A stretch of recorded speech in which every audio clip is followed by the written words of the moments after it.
Today we're going to do some more seafood. We did salmon a couple of episodes ago. This episode's going to be lobster tails. A lot of people don't like to buy and cook lobster tails because they're a little spendy and it's very easy to make the meat rubbery and bland. So I'm going to show you how to make lobster tails and not have those problems. So first of all, I'm using a steamer. So it's just a large pan, a colander looking insert for it, and I've got about 1 inch of water in the bottom of this pan, and I'm going to salt that water.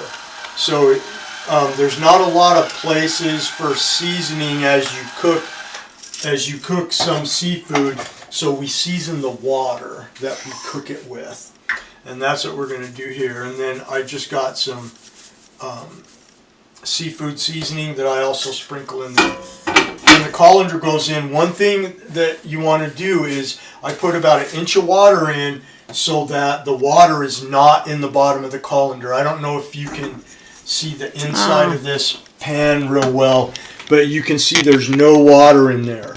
So that's what you want. You don't want to have, you're not going to boil your lobster, you're going to steam your lobster. Now I've got my trusty food scale, and that's important because at different weights you cook for a different length of time, obviously. So these are, I've got 2 7-ounce and 1 8-ounce lobster tail, and those are a pretty moderate, a pretty good size. And one thing about these is they'll tend to curl up in the pan as they heat, and so one of the ways that we can make it so they don't do that and they get a nice even heat is that we can put a skewer through them, and it keeps the tails from curling up. And then we'll just stick those in the bottom. We want to make sure that we have enough room. Wonderful. We have enough room.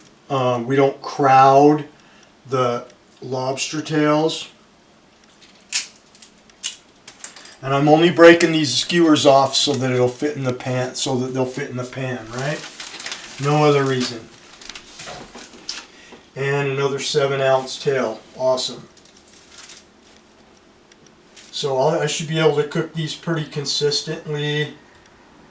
Oh, came out the back. That's fine. And then, as you can see, these aren't laying on top of each other. They're laying side by side in the pan, and maybe a touch crowded, but it's not going to affect how these things cook. I'm then going to turn this on high, and we'll let the water come to a boil. And once the water is at a boil, we're going to put the colander back inside the pot. We're going to put this lid on. We're going to set a timer for 8 minutes. We want to steam these for 8 minutes. And when they come out, we'll show you that they'll be nice, they won't be rubbery, and they'll be wonderful tasting. Now, in the meantime, I took some, in our microwave, I took a stick of butter, and I put that in my microwave and put it on for 45 seconds. And that took that wonderful stick of butter and turned it into liquid gold. And when you're on a low-carb diet, you know that butter is your friend. It has a good amount of calories, but it doesn't have any carbs, and that's what we're looking for. So we'll let this water come to a boil. We'll put our colander insert back inside of here, and we'll cover this up, and we'll come back in 8 minutes and we'll take a look. Alright, so we've turned this on and we got our water boiling. You can see that we've got some steam in there, some condensate on the lid. So we're just going to stick these in here and get them started with the steam. And we're going to start our timer. 8 minutes. 8 minutes, and these will be done. No more. We don't want them to be tough at all. Now, you'll notice that I didn't cut open the shells or remove any part of the shell, and you may wonder why, because you'll see other videos of people cutting the shell or even taking the meat out of the shell and then cooking it. We don't want to do that with lobster tail. We want the shell to protect that wonderful meat and not let it dry out and get rubbery. So that's why since we're cooking with steam, we want to keep it in the shell, protect the meat, 8 minutes, not overcook it. If we were cooking this in a dry heat, like on a grill or something like that, then yeah, we might want to cut away and remove some of the shell, but not in steam heat. We want to leave it in the shell and have a really nice, delicate, flavorful meat when we're done. So we've got about 7 minutes left. I'll see you in about 7 minutes. All right, our 8 minutes are up. Heat goes off. Don't get burned by the steam. Use your lid as a shield. Let it drip in the pan. Let it push the steam away from you. These look pretty good. They're a nice red, bright red shell. And you can see that meat is firm but not rubbery, not overly done. And we want to get these right in an ice bath because we want to stop the cooking.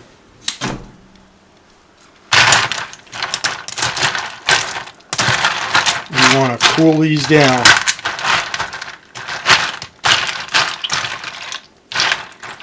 Stop the cooking. Okay.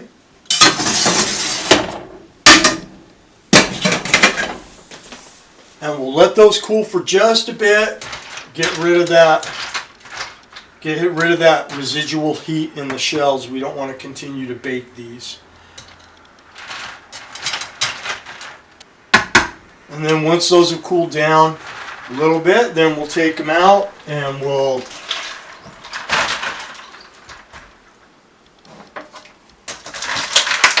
lay them on our cutting board. Now, that's kind of cool how these didn't curl up. If you've cooked these before, you've probably had them curl on you. What they'll do is they'll curl under like that. Mm-hmm. And so in order to keep that from happening, remember that was our skewers. So we know we have skewers in there. So we're going to go and we're going to take them out. Okay, skewers coming out. Before I take this out of the shell, I'll insert a meat thermometer in the thickest part of the lobster. That meat thermometer should show an internal temperature of 140 to 145 degrees. That'll help you make sure your lobster is properly cooked to a good internal temperature while it's still in the shell. These are warm, but they're not continuing to cook. So that's kind of what we wanted. And we'll just set that aside. Now, I've seen people take a large knife and cut straight down through the shell. I don't want to do that. I don't really want pieces of shell that might end up in the meat. So I'm going to take a scissor and I'm going to cut these down the bottom. And we're just going to cut them down the bottom and open them up.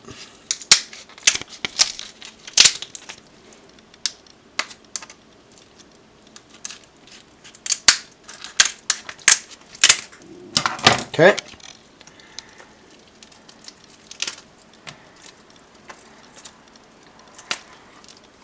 And this lets us get our first peek of what was going on in this shell, right?